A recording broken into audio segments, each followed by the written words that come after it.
Mas com relação a isso, meninas, a declaração dos promotores que a Cassie teria sido obrigada, né, durante uma festinha ali, a ser urinada na sua boca, né? Teve ali ó, uma prostituta que fez xixi na boca da Cassie e ela teve que ficar naquela situação humilhante. Queria que vocês falassem um pouquinho dessa declaração.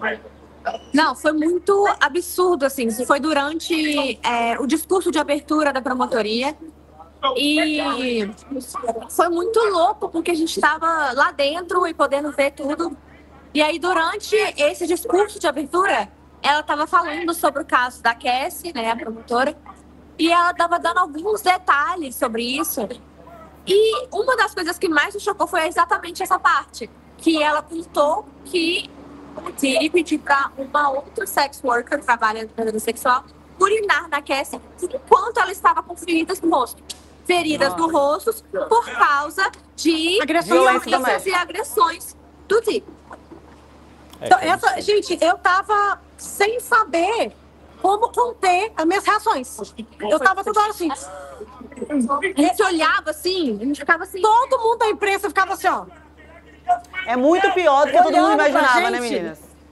Porque foi muito louco, assim, porque eu não tava conseguindo ter poker face ali dentro. Porque a gente estuda esse caso há um ano, a gente cobra esse caso há um ano, e ainda estamos vendo muita coisa nova. Tipo assim, ela engoliu urina de um trabalhador sexual, depois de ter sido espancada por ele, à força. Isso é um nível que eu nunca imaginei ver. E qual é a linha que a defesa está tomando nesse momento? Quê? A linha que a defesa está tomando. Ela já começou as alegações? A indústria da defesa, a gente estava querendo ver qual que ia ser o babado. Porque assim... Explica, foi muito interessante. Explica pra galera, que você explicou pra mim, foi muito perfeito. O que são os argumentos iniciais?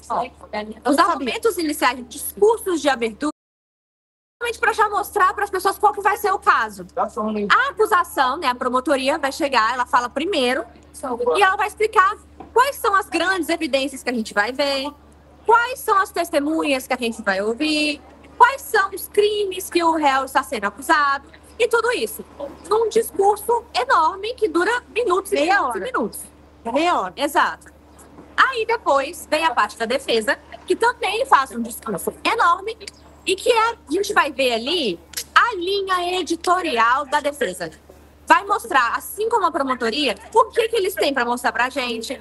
Vão tentar já começar a descreditar algumas das pessoas que vão estar lá para testemunhar, mostrar qual que é a linha editorial, contar a história do caso na versão deles. Basicamente, para pessoas leigas como eu, que não entende nada de direito, e vocês, basicamente a gente vai entender qual que vai ser o ângulo que a defesa e a promotoria vão seguir para tentar fazer o caso deles vencendo.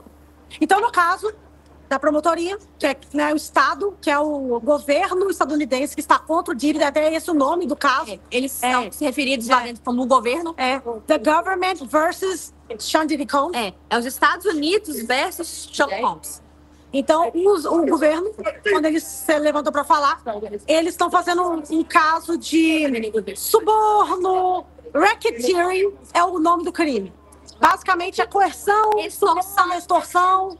E ganho, tipo assim, extorsão de dinheiro de forma ilegal, por coerção, por suborno, por fraudes. Esse é um dos principais crimes que o Diddy está sendo acusado. E aí tem outros crimes, obviamente, tráfico sexual, tráfico de drogas, né, tráfico de seres humanos. E abuso, prostituição, facilitar a prostituição e coisas do tipo. E eles têm dois casos principais que eles vão se basear. O caso da Cassie, que foi namorada do Diddy entre 2006 e 2018. E o caso da Jane, que eu acredito que esteja com o pseudônimo. Jane Doe, como eles chamam aqui, uma pessoa que não vai depor com o seu próprio nome. Então a Jane foi uma namorada do Diddy pós-Cassie, que também a partir da pandemia ali, que também passou pelos mesmos horrores que ela. E para eles conseguirem comprovar todos os crimes que eles vão tentar convictar, que eu tô pensando condenar o Diddy. Eles vão trazer recibos dos hotéis que ele ficavam traficando corpos, porque o tráfico vem disso, não é que ele joga as pessoas no calabouço e leva elas. Mas se eles vão pegar vítimas de abuso sexual e trabalhadores sexuais e cruzar linhas de estados, ou seja, de um estado para outro, aí entra o tráfico de pessoas. Então, para eles conseguirem tudo isso, eles vão mostrar recibos de hotéis, recibos das festas, das mercadorias, trocas de mensagens, mostrando ele sendo um chefe abusivo, tóxico no lugar de trabalho. E vão trazer também trabalhadores sexuais, os trabalhadores do Diddy, a Cassie, a Jane Doe. E tem uma terceira mulher também, chamada Mia. Que a gente não sabia até então. A gente não conhecia quem era essa Mia. Que também foi aviltada sexualmente pelo Diddy e trabalhava como assistente pessoal. E ela vai vir, ela vai depor sobre os horrores que ela sofreu na mão dele. Esse foi o caso que a procuradoria, né, o ataque ao Diddy fez, o governo. Inclusive, eles falaram que vão mostrar lá nas imagens, que eles têm vídeos das fotos. E que algumas imagens vão ser mostradas no tribunal ao longo do processo. A defesa do Diddy... linha editorial que Peraí, quem fala uma coisa. Não, uma perguntinha, desculpa interromper vocês, meninas.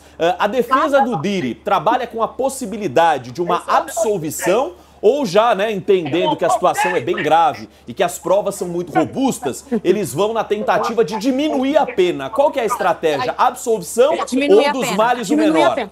Não tem nada de eles falarem que ele é inocente de tudo. Entendi. O que eles estão mais fazendo, a linha editorial, né? Quando chegou... Agora vamos à linha editorial da defesa. Exato. Que deixou eu e Isadora assim, ó. A gente ficou passada. Primeiramente, a primeira estratégia deles foi...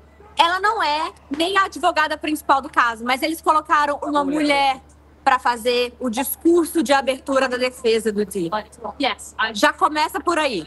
A gente já ficou assim, meu Deus, escolheram uma mulher. Eles são muito estratégicos. E durante o discurso, a gente foi ficando cada vez mais perplexa, porque o que eles estão alegando é: o Diddy é um cara complicado, ele é um cara ciumento. Ela abre, inclusive, falando assim: o Sean Combs é um homem complicado. A primeira frase. Mas esse caso não é. Ela fala desse jeito. Ou seja, é um homem complicado, mas esse caso não é. O que ela quis dizer com isso? Ele é um homem agressivo, ele é um homem que tem seus defeitos, ele é um homem que não se orgulha de tudo que fez. Porém, a gente tem que julgar os fatos. Ele não está sendo colocado no julgamento, no stand para ser julgado, por ser um homem que bateu em uma mulher, um homem que praticou violência doméstica, um homem que era abusivo com as suas parceiras relacionais. Ele está sendo julgado por sexo, tráfico sexual, tráfico humano, tráfico de drogas, tráfico de armas e racketeering, que é o maior crime, ou seja, o que daria a pena maior, que é essa coerção de forma ilegal com extorsão, fraude, suborno para manter os crimes acontecendo e ainda enriquecendo as empresas. Exatamente. Então, o que eles estão dizendo é, qual que é a lógica deles? O Diddy é um homem complicado, ele é um homem ciumento nos seus relacionamentos, ele teve várias namoradas ao longo da vida. Ele não consegue ficar solteiro, e sempre se envolve com mulheres igualmente tóxicas e com várias mulheres ao mesmo tempo. Tipo assim, que enquanto ele estava no relacionamento com uma, ele também mantinha com outra. Ele é um homem complicado.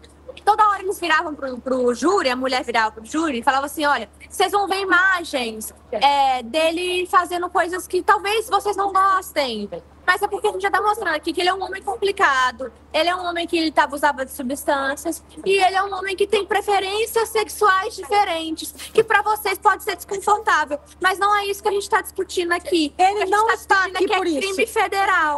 E ele não é um criminoso federal. Ele é só um cara que bateu na mulher. Ele ainda falava assim: se ele tivesse aqui pelo crime de violência doméstica, que é um crime, a gente nem estaria defendendo ele.